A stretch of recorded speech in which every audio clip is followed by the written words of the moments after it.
Good evening, everybody, and welcome to another edition of Fantasy Football. My name is Scott Morgan, out the Motor City Madmouth, and glad to have Alex Fleming in the house.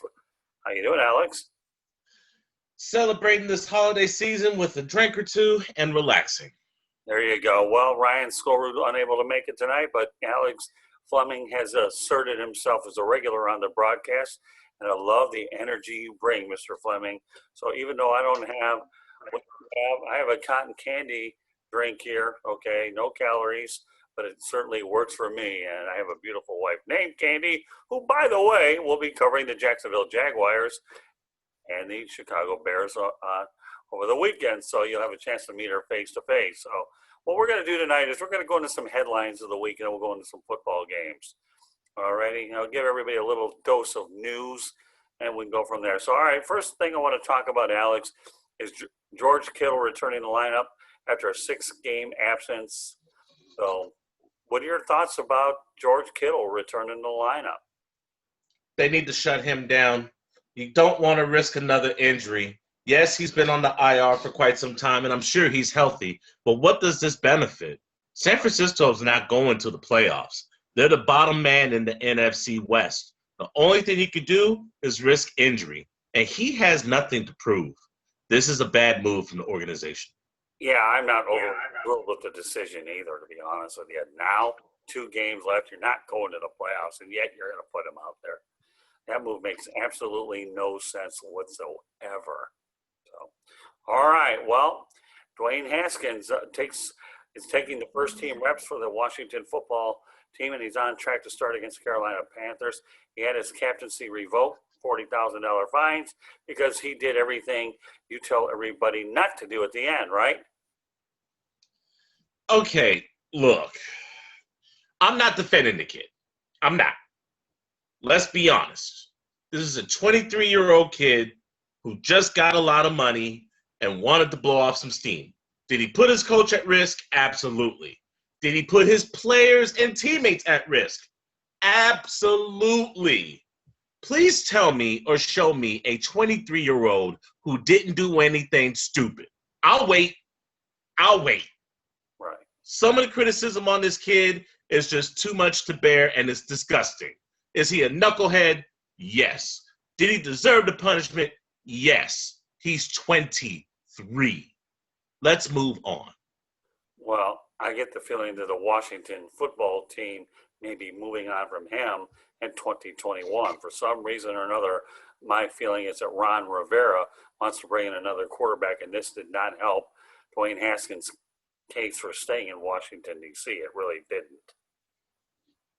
So It's a 50-50. There's the fan base is at each other's throats. Half of them can't stand Haskins. The other one loves Haskins, and there's excuses on both sides.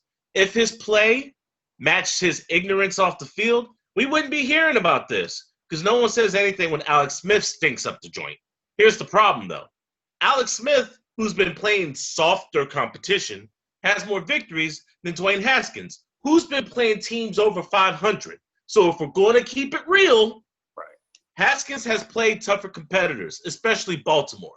But it doesn't help his case when he's bragging about his stat line to his teammates in the locker room. He's got some growing up to do, but he's the throwback pocket passer. His mechanics are bad. His arm's amazing. Someone needs to get in his ear and make him listen because he's losing his opportunity to be the face of the franchise.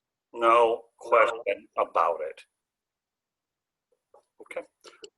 Let's go on to the Detroit Lions. Darrell Bevell won't be coaching at all against the Tampa Bay Buccaneers. You go to the wide receiver coach, Robert Prince, who's the acting head coach. And then your QB coach, Sean Ryan, will be calling the offensive plays. And Darrell Bevell, I'm going to ask you after we evaluate this, do you think that he's actually cost himself the head coaching opportunity, knowing you got one less game to prove yourself and you're involved in all this COVID? I don't think a lot of it's totally his fault with contact tracing. But you're talking about a guy who's on an audition to be the head man. Why don't you first of all break down Robert Prince taking over the head coaching duties and then Sean Ryan doing the play calling? That to me is just strange. Darrell Bevell, if you wanted to be a head coach, you just blew it. Right. You're an interim head coach, which means you're supposed to save or salvage the rest of this season for a Detroit Lions squad who, once again, will not be making the playoffs. And then you pass on your duties to a quarterback's coach and a wide receivers coach. Now, it's not like you were going to win this game anyway. All right? Tampa Bay has more NFC Central or North championships than you do since 2003. And they've been separated from the NFC North since 2004. That should tell you a lot. This team is a joke. It's a mess. I'm glad they finally fired Chuck E. Cheese. You should have never fired Jim Caldwell. This is a way of karma coming back to bite you. Because not only are you going to be a joke on the field, I believe the Tampa Bay Buccaneers are going to embarrass you. Yeah, we'll get some predictions later, but you're 100% right. With all due respect, Darrell Bevell cost himself an opportunity to get the head job because he needs every single game that he can get.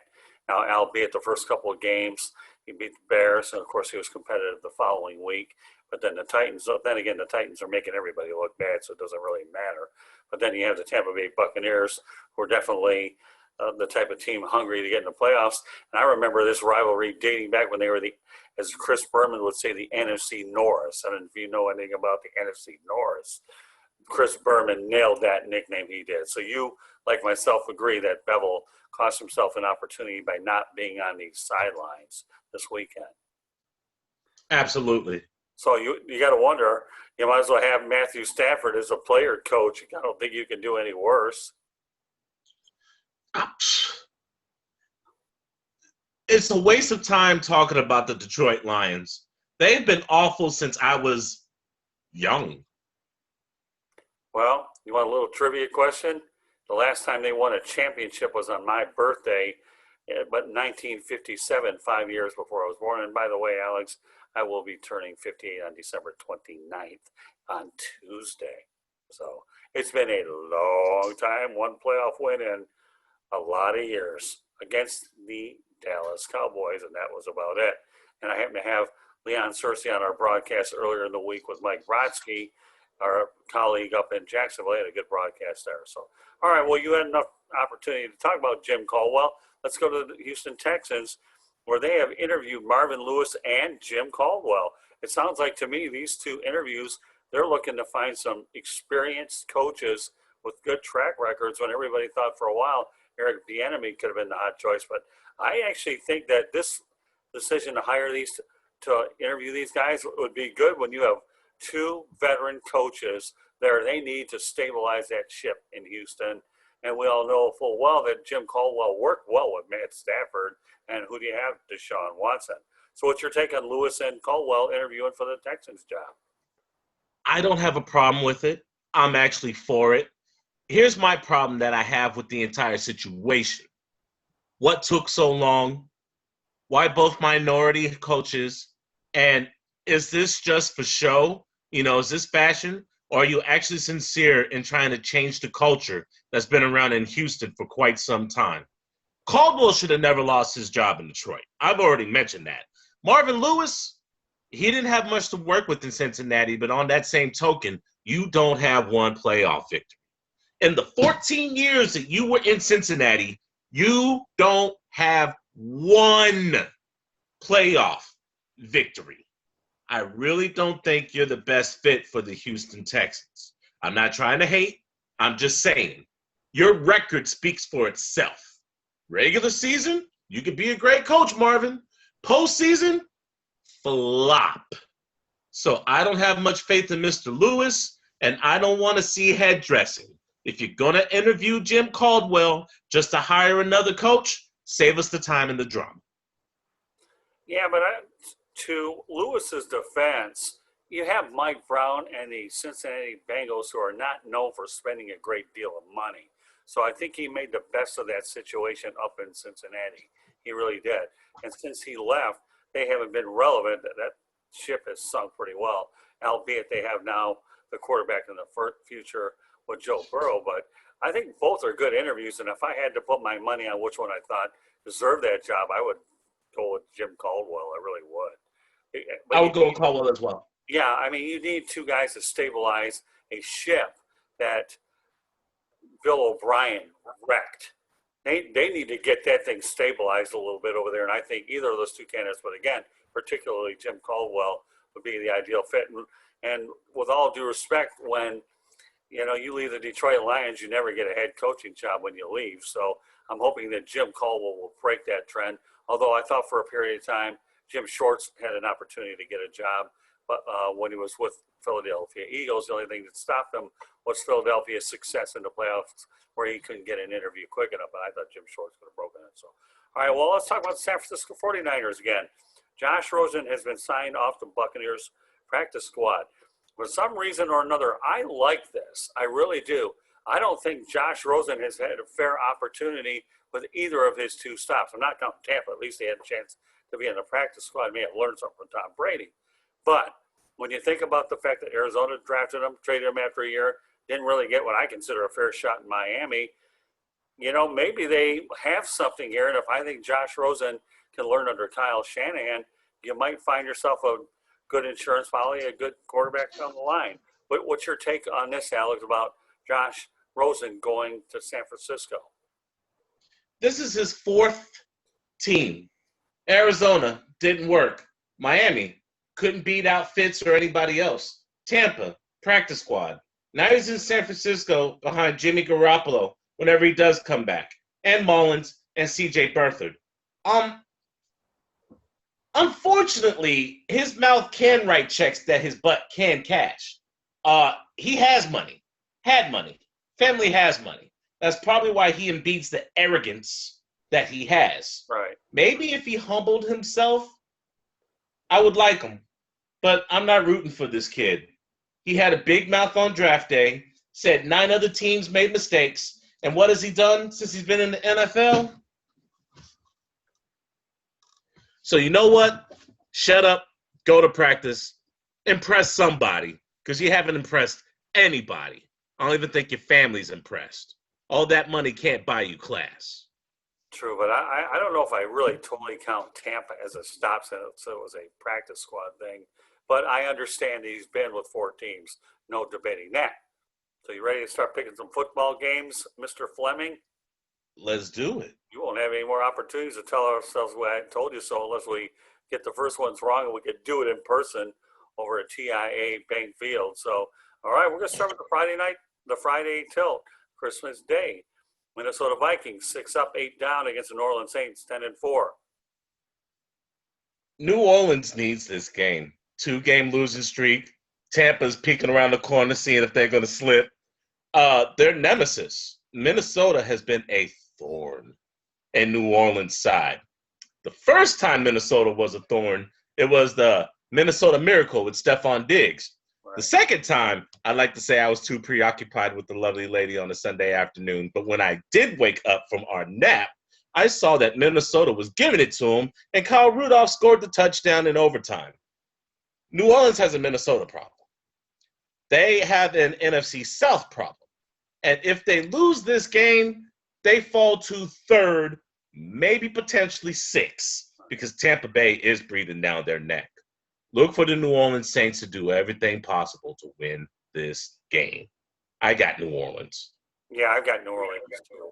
They came back against Kansas City. They really fought hard in that game against a team undoubtedly that I consider a Super Bowl favorite with Kansas City. But I think New Orleans needs this game, and if they do it for desperation, and you don't want the Tampa Bay Buccaneers tied with you, although I do know they own the timebreakers.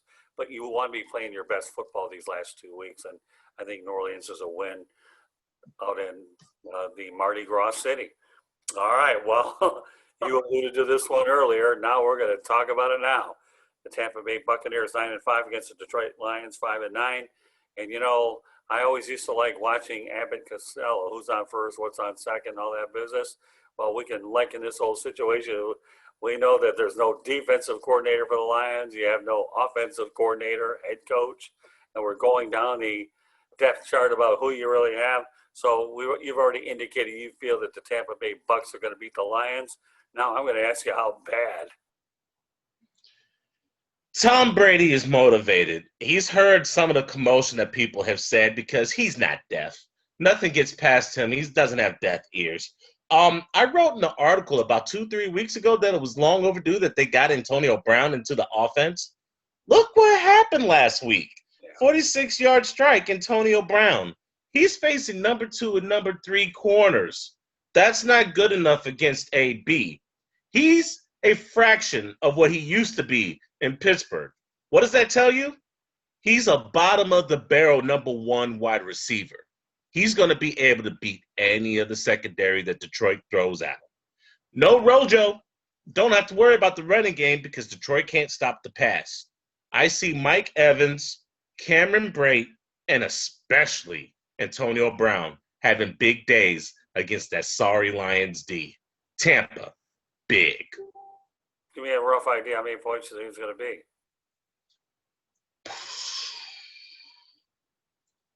38-14.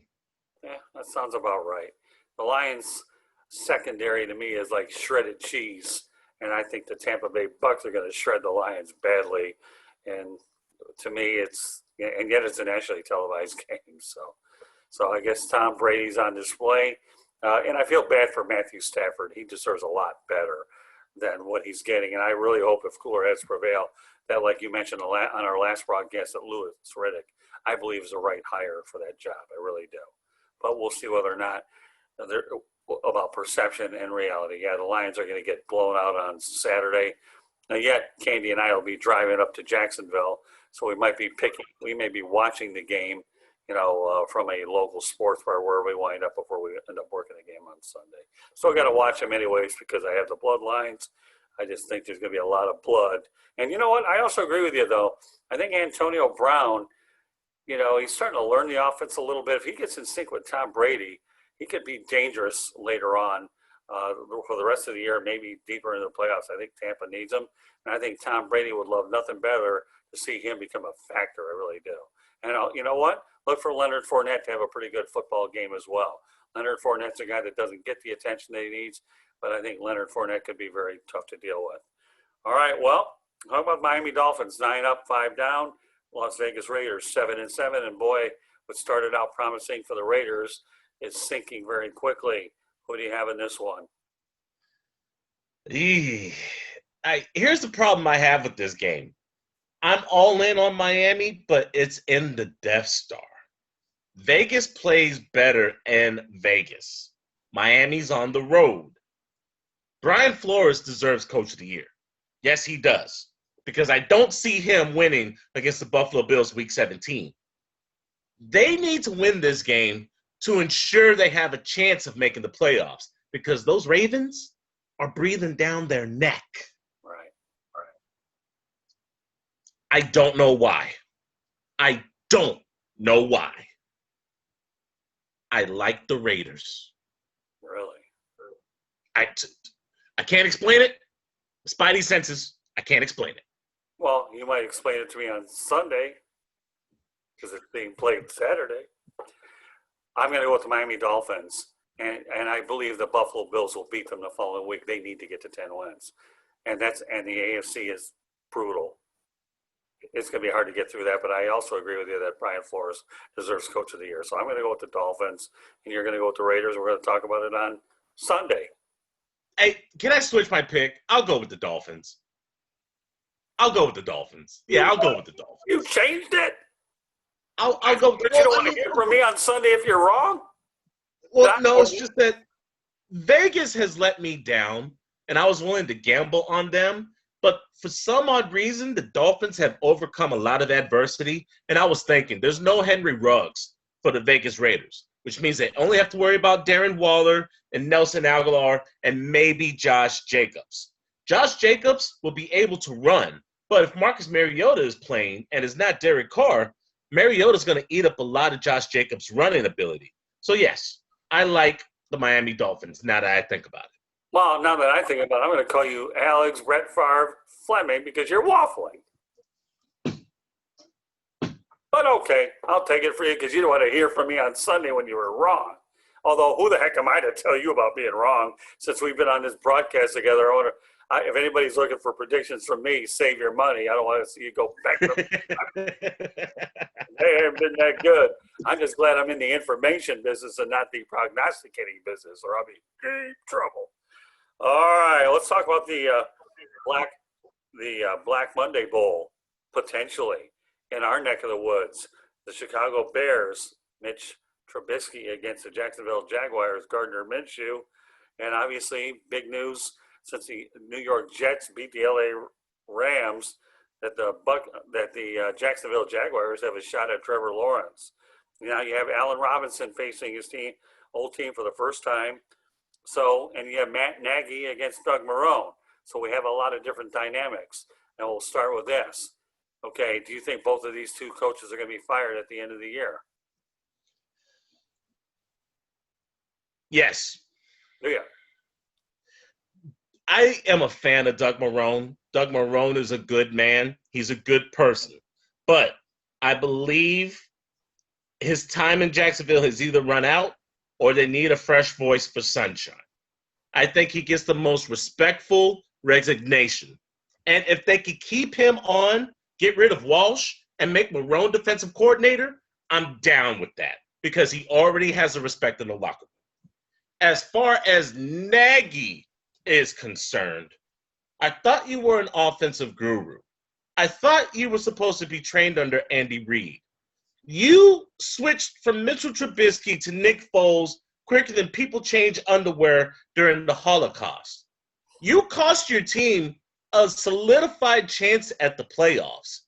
You lost 5 games in a row. You went a month and a half without a victory. And now you're fighting for your playoff life, hoping and praying to Jesus that the San Francisco 49ers beat the Arizona Cardinals. You should be ashamed of yourself. You haven't been the answer in Chicago. You've been more of the problem. You and Pace need to go. They both get fired. You know, I don't know why I feel this. It's just a hunch that I have. There's a 10% chance that believes that Doug Marrone could be retained, and I'll tell you why. Because who would want to take over a 1-15 team when the cupboard's been stripped bare of talent thanks to Dave Caldwell? That doesn't mean that I would. $100 million cap space, 11 draft picks plus the number 1. You're going to get sunshine, enough draft picks that you could trade up back into the first round, get an offensive lineman, get a corner, get another wide receiver, and fix that defense. I would. So you're telling me that Doug Marrone definitely has to go?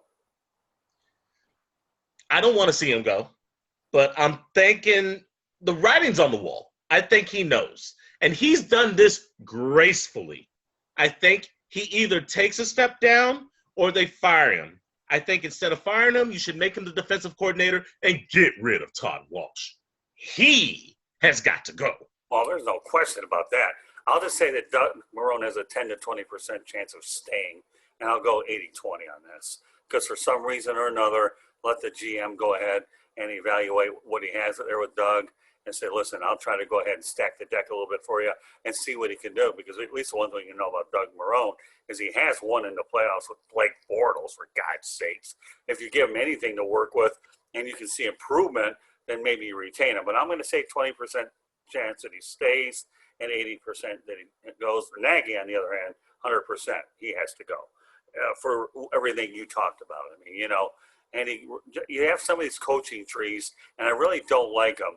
Many of them don't go well. I hate the Patriots way, the Buccaneers way, which the Lions tried to go that way twice, and look where it got them, in the gutter. Okay, so I don't want to hear all this stuff. You go out there and you try to find the best coach available, depending on where he's coming. You don't connect them to coaching trees or not. I mean, there's a lot of good coaches out there. But, you know, it'll be an interesting game. I think Jacksonville competes against the Bears, but they don't compete well enough to go ahead and win against the Bears, a team which you talked about that you've been to one game at Soldier Field. I used to make it my annual trip when I was covering the Lions, and I love covering games at Soldier Field. So for me, seeing the Bears and the Jaguars during this time of the year will bring back some fond memories, and I've seen the Bears a lot, and I grew up in that division. So, all right, well, you know what? The Tennessee Titans and the Green Bay Packers, you and I got a steady dose of Derrick Henry we got to see what he did against Jacksonville, and then to make matters even worse, I saw what he did against the Lions, and that stiff arm shoving people all over the place. Derrick Henry's one of the best running backs I've seen in many years. And in back-to-back weeks, I had to deal with him with the Lions and the Jaguars. So, but now he goes up to Lambeau Field, and I think he needs like 321 yards at the 2,000 mark, I believe, something like that. So I think it was like 1679, if I remember right, somewhere in that neighborhood. 1,679 yards with 2 games to go. Right. So he's got a chance. Right. So, you know, I mean, although, I predict, as I told you, with Chicago Bears, but Jacksonville will compete against the Bears. And I assume you're going with the Bears too, right? I'm going with the Bears. Jacksonville is not going to mess up their chance at sunshine. No, but I'd like to see him compete and give the few fans that'll be there at least an opportunity that you got some guys that have tried hard, have worked hard. In the running back, was it James Robinson, I think it is? James Robinson is 186 yards away from breaking Fred Taylor's rookie record. He might rest on Sunday. Look, you and I can agree on one thing. They are not blowing their chance at getting Trevor Lawrence. I'd still like to see him get those yards to pass Taylor. If they can find a way for James Robinson to get those yards and still not win the game, I'm all for it. Why not? He's an undrafted free agent. He's a great story with a few stories that they've had there. Let him see if he can at least eclipse a franchise icon. So, all right, so we both agree the Bears are going to come out on top. All right, well, and now we're going back to the Titans and the Packers. Okay, the Titans are 10-4. The Packers are 11-3. Sunday night game. I think it's definitely the best game of the week, or one of the best games of the week. Who do you have? Man. King Henry versus that Green Bay Packers defense. Aaron Rodgers versus that Tennessee Titan defense. You have 2 dominant figures on offense and 2 shaky defenses. Matt LaFleur is very familiar with the Tennessee Titan offense and scheme plan. Ryan Tannehill is on the bottom of the top 10 when it comes to quarterbacks. He's not getting the respect he deserves. For some reason, I feel that Tannehill is going to struggle against the Green Bay secondary. Now, Henry won't. Henry's going to test them boys to the best of their ability. But I think throwing the football is going to be the Achilles heel for the Tennessee Titans. As far as Green Bay is concerned, if they can keep Aaron Rodgers clean, he is going to surgically dismantle the Tennessee Titan defense. If the Titans can get pressure and start to make Aaron Rodgers waffle, this could be a game. For now, I'm going with the Green Bay Packers. They have a lot more to lose than the Tennessee Titans. Green Bay needs this to retain the number 1 seed and have everybody going to Green Bay. They lose this, they let Saints back in if they beat Minnesota. Outside shot that Seattle's back in. We don't know what's going to happen with Green Bay and Chicago. That's a rivalry game. That could go either way. Right. So Green Bay needs to handle business on Sunday so that way they don't have to worry about Week 17. Okay, I'm going to go with the Packers here as well, but I do predict that Derrick Henry will shove a Packer all the way down to Milwaukee a couple of hours away. I really, the way he's been pushing people out of the way, like, I got that big stiffer. I'm going to send you all the way down to Timbuktu. But, and bear in mind, too, Tennessee playing up in Green Bay, fans or no fans, I don't know what the temperatures are going to be, but they're going to be a whole lot colder in Green Bay than they will be in Music City, that's for sure. I really do see Derrick Henry and Aaron Rodgers just having their way, just Swiss cheesing. Tennessee is going to make Aaron Rodgers beat them with screen passes and the running game. As far as Tennessee, they're going to put a 7 or 8 man box up on Derrick Henry, and Green Bay is going to force Tannehill to beat them. That's what I see happening. Yeah, I'm with you all the way. I really do. I still think Henry's going to get his yards, and he's going to get a lot of them. And Matt LaFleur's familiarity with the Titans should help the Packers a little bit in this football game too. But I've always been a firm believer that Aaron Rodgers can throw to high school receivers and look good doing it. That doesn't hurt that Devontae Adams, I think, right? To me, he's a beast. He's not a high school receiver, but I can't tell you that the rest of these guys are going to be that great. And a former Jacksonville Jaguar tight end, Mercedes Lewis, could probably be a factor picking up some of those yards as well. But yeah, I like the Green Bay Packers. If they can just take care of their own business and all roads lead to Lambeau, they have a legitimate chance to get to the Super Bowl. And for that matter, you know what? Tennessee's capable of getting to the Super Bowl. Whether they get to it or not will depend on a lot of different things, like the Buffalo Bills or whether the Kansas City Chiefs trip up and things like that. But this is going to be one of the best games of the week for sure. But I'm with you all the way, Alex. I'm going with the Green Bay Packers, and I think Aaron Rodgers is going to have a fine football game. But, Ryan Tannehill has come a long way from the difficulties that he had here in South Florida playing for the Miami Dolphins. And by the way, Adam Gase was that coach, but he won't be employed much longer where he's at. Don't care to get into Game of the week. Yeah, I think so too. And the best part about it's on prime time, 8:20. All right. Well, another potential game of the week: Indianapolis Colts against the Pittsburgh Steelers. Indianapolis goes into the contest 10-4. Pittsburgh's 11-3, and those three they've lost them all in a row. I don't care about Juju Smith-Schuster pounding on top of logos. I think that's stupid. It's disrespectful. I don't like it. When you're losing, it makes it a whole lot worse. But I'll tell you what, you got Phillip Rivers against Ben Roethlisberger, and Phillip Rivers has done a really good job revitalizing his career out in Indianapolis. So go ahead, pick this one. Offensive line matters. Defense matters. When you can't get to the quarterback and you're missing Bud Dupree, Ryan Shazier, and Devin Bush, you can't get that pressure that you need to get on Phillip Rivers, which is going to open up the running game, a.k.a. Jonathan Taylor. Oh, let's flip the script. The Indianapolis Colts defense is nothing to play with. They've shut down many offenses. They look great, and that madman, Darius Leonard, should be Defensive Player of the Year. No disrespect to T.J. Watt, but they haven't been the same since they've lost their linebackers. Have you seen Big Ben recently? He's not throwing down the field. Chase Claypool hasn't scored a touchdown in about 3 or 4 weeks. Juju, doing TikTok, got clocked, and now he won't be doing any more dance routines. Deontay Johnson, I'm glad they moved him to the slot. Somebody was listening. He's starting to catch footballs. He's going to be covered all day by Indianapolis' best corner. I got Indy in this all day. Oh, I'm going with Indianapolis too. They're playing real well. They're a team that can go deep in the playoffs. If you take this team lightly, they're going to show you the way home pretty quickly. I believe they have the formula to beat the Kansas City Chiefs. I think so too. Jonathan Taylor, to me, was a great pickup, and bear in mind he wasn't a first-round draft choice either. And then gambling on Phillip Rivers, I think Indianapolis could be a team that will make a lot of noise in the playoffs. And I tell you what, Pittsburgh Steelers right now, Alex, they are reeling. They are. I mean, and just think, Ben Roethlisberger, you have a $41 million cap hit next year. What, one more year left on his contract? We'll see what happens there. But I like the Colts.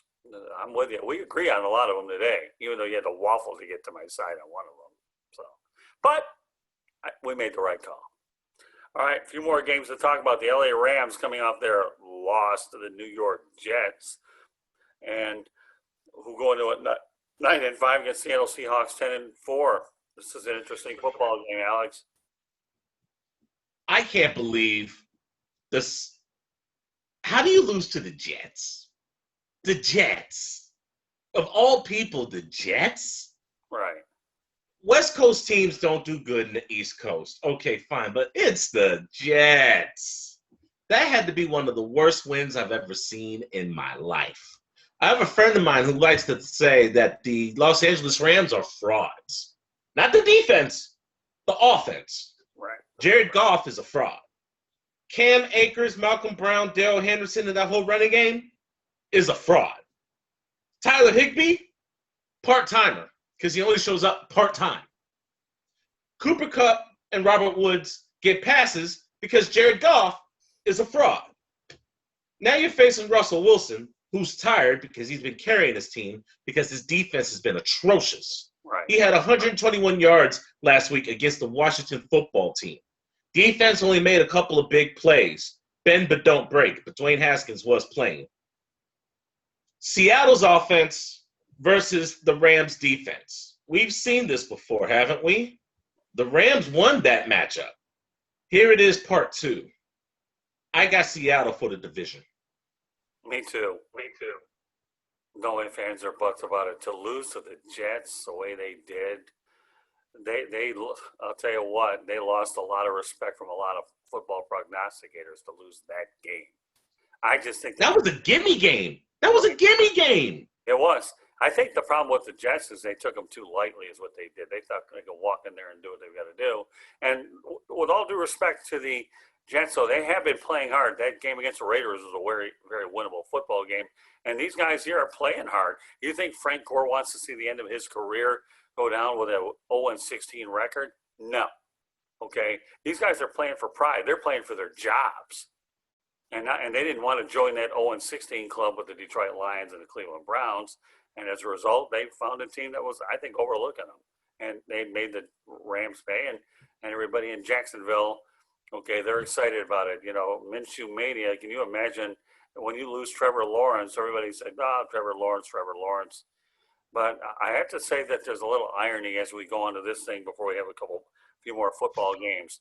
Many years ago, remember when Tim Tebow decided not to play for the Jacksonville Jaguars and was sold by Rex Ryan to go to the Jets? Well, it only runs full circle here that now Trevor Lawrence was ticketed to New York, and now he could be headed to Jacksonville. And of course, nothing wrong with playing in Jacksonville because there's no state income tax. But I guess Tim Tebow didn't realize he thought that, hey, let's just go ahead and play in the Wildcat, get paid all this money, be a culture hero instead of a quarterback. Well, Trevor Lawrence will own Jacksonville, and he could have owned New York, but the Jets were playing for pride, and the L.A. Rams, I don't know, that was a bad luck. They were looking against them. So, all right, let's talk about Philadelphia Eagles, 4-9-1, Dallas Cowboys.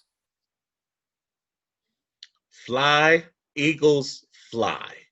I had the pleasure of meeting and watching Jalen Hurts throw in Indianapolis at the Combine. It was Jalen Hurts, Kelly Bryant, that dude that's in Los Angeles now. What's his name? Justin Herbert? Yeah. Brian Lewerke, Anthony Gordon, and another cat who didn't make an NFL roster. Jalen Hurts was the best quarterback on the field that day. Justin Herbert was number two. He was number two. But Jalen Hurts was the best quarterback on that field. I was upset when I saw that he was drafted in the second round to the Philadelphia Eagles because I knew there was this insanely large contract given to an overpaid bum by the name of Carson Wentz. Well, Carson has showed his true colors.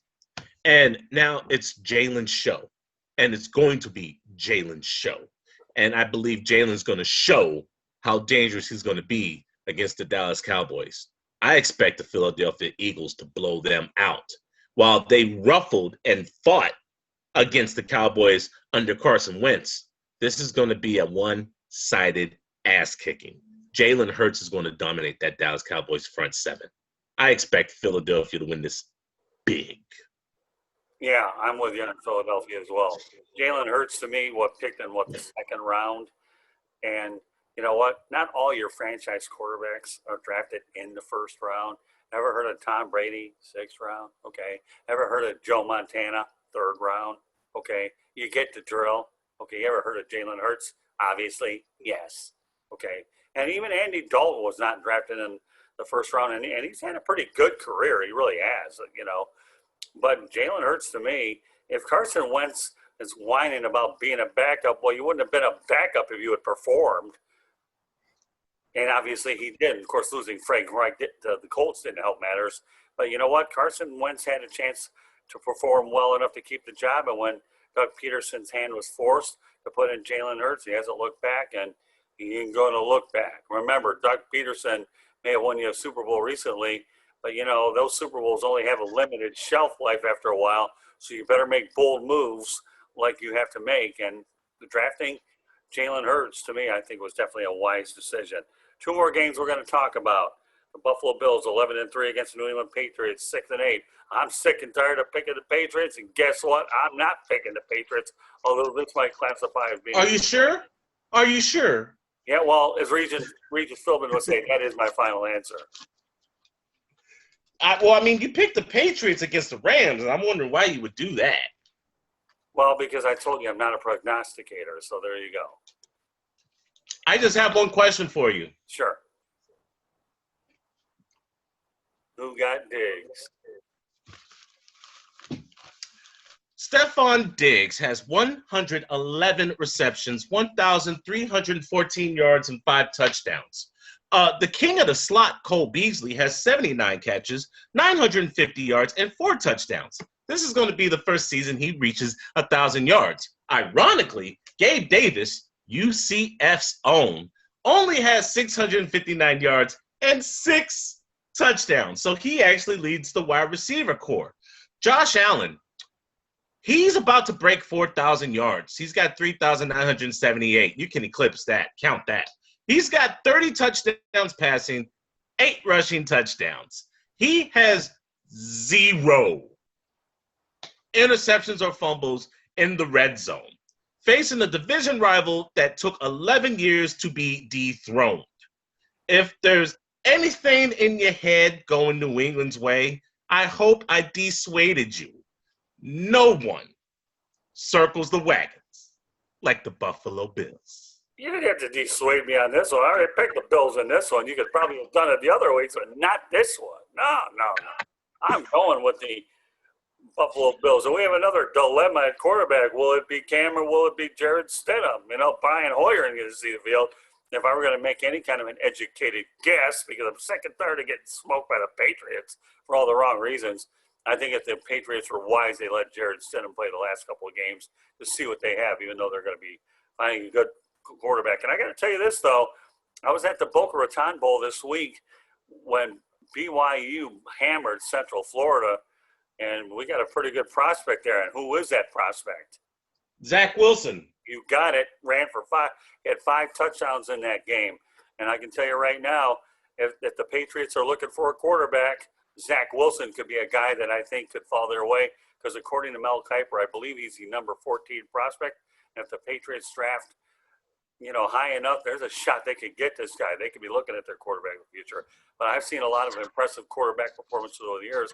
But what we saw with the BYU guy, Zach Wilson, you said, right? Incredible player. Rushed for 2 touchdowns, and he threw for 3. And BYU just dismantled Central Florida.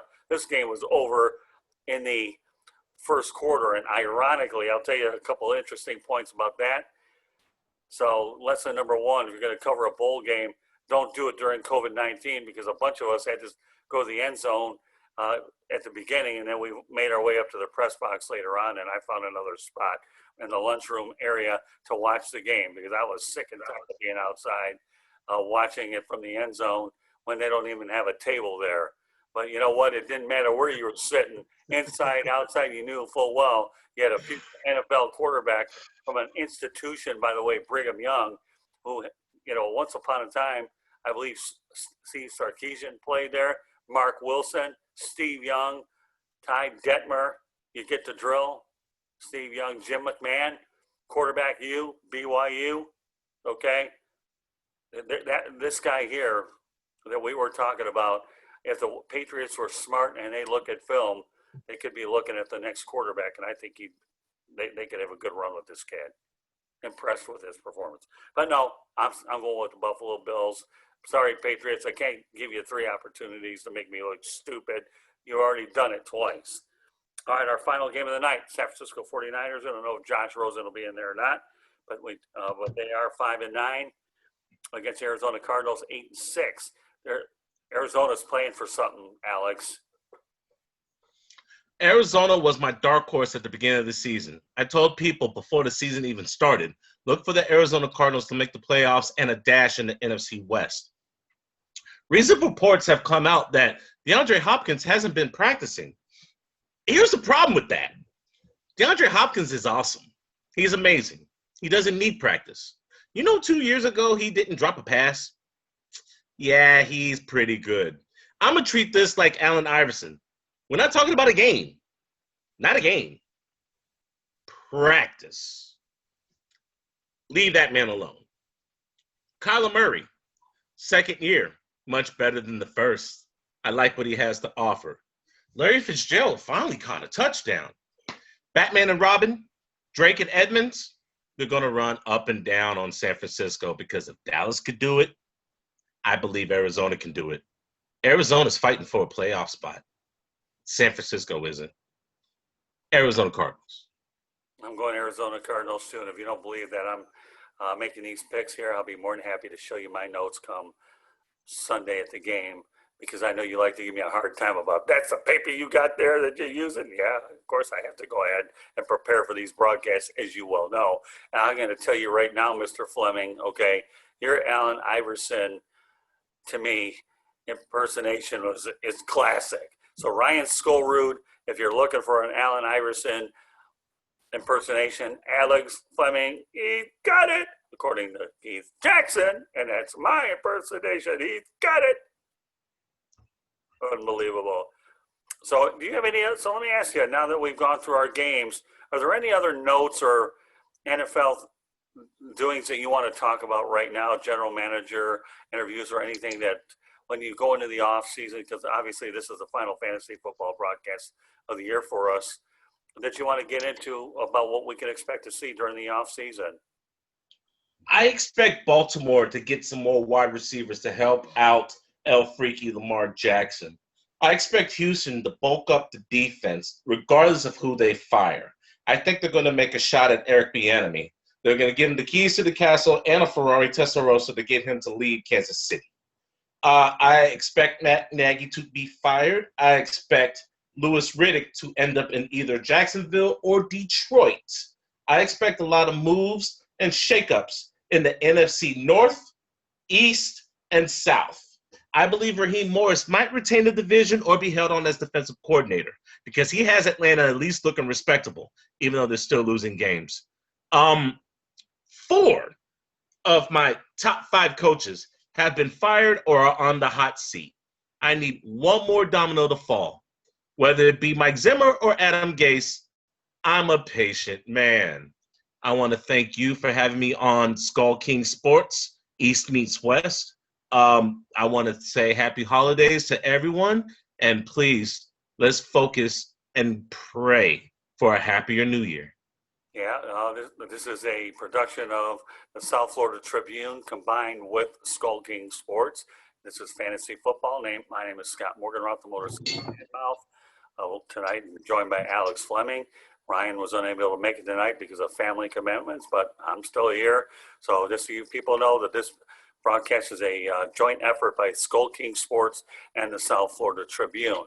I'll tell you right now, it's been a pleasure working with you, Alex. Of course, you know, one of the things I enjoy about covering football games, not only the game stories that come out of it, but the people you get to meet in the press box and the friends that you make. And I think, to me, over the years, as I've been in this business now, on my birthday, Tuesday, it'll be my 41st year in sports media. 41 years. And I'm going to tell you right now, I've covered 4 Super Bowls, been to a lot of big events, and I really enjoyed the ride. I will continue to do it as long as the man upstairs allows me to do it. But you know what, Alex, to me, you are a class act. I'm looking forward to working with you later on sometime next year, whether we do anything with the NBA or whether we decide to do a football show once in a while. I still would love to have you back on to continue, because I love your charisma, your energy, your enthusiasm, and your candor. And to me, you know, you're a true professional. And guess what? We get to see you on Sunday as I take the track up I-95 north to see a team, the Jacksonville Jaguars, who I'm very fond of, and I can't thank Dan Edwards enough for not only being a great friend, but one of the best public relations directors ever in my years of covering sport. Dan Edwards is truly one of a kind, and the people I've met through Dan, and I have to say this because 2020 is what it is.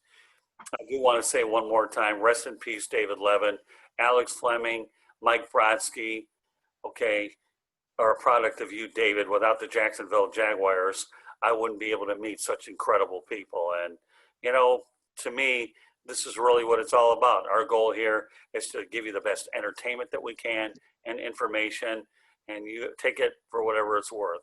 And we just give it our best shot to try to present it to you in a very simple, understanding way. So, yeah, Adam Gates will be the next time I know to drop. You'll have at least 5. And I wouldn't be surprised if Black Monday usually occurs that you have 1 or 2 surprise firings along the way. That's usually how it works.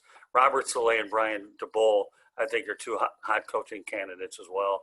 And, you know, Louis Riddick could probably pick his job. I don't know which one's a better job, Jacksonville or Detroit.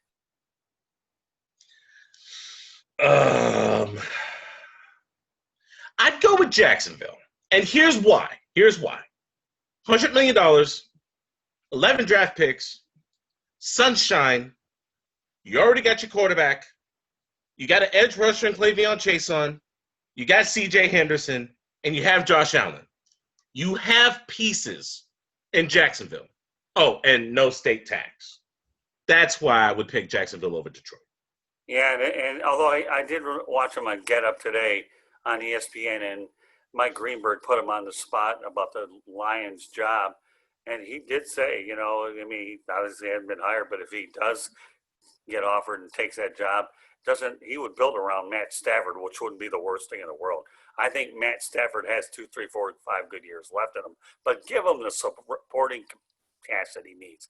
Give him a running attack, and you can't expect him to outscore everybody, because that seems like what they have to do when you have a defense that looks like shredded wheat. So it is what it is. So, but meanwhile, Alex, great job again tonight. Before we get off the broadcast, let everybody know how they can get a hold of you, and then I want you to give the COVID message, and then I'll give our contact information, and we're going to both have a Merry Christmas. So go ahead, Alex. Let everyone know how they get a hold of you. Alex Fleming, ALXFLMG on Twitter. Alex Fleming, no vowels. Nice and simple. The Florida Sun Review, Central Florida's oldest black living newspaper. If you don't like people like me, you damn sure won't like my sports writing. I'm over 100 published articles. I'm not stopping anytime soon. Fantasy and Flavors, Facebook page. You'll find a lot of my material there. The Carousel, either you're on or you're off. You'll find people from across the globe talking about their football team, who's hot, who's not, and the current trends happening in the NFL. The Sports Arena, Monday nights. It's like a bar-type setting. Myself, Eric Wilson, Michael Carrot-Tenuto, Jake Rongholt, and Ruth Carzillas. We talk about the NFL, NBA, other sports, and things that are happening in the sports world that affects all of us. Oh, and last but not least, I want to give a shout out to that True Serum Football, whether it be the NFC South, the NFC North, or the NFC West. They've supported me. They're always publishing my links. And I want to give a good shout out to them. Happy holidays. Thank you for the love. Oh, and last but not least, you can catch me in Jacksonville this last Sunday with Mr. Morganroth covering the Jacksonville Jaguars as a reporter.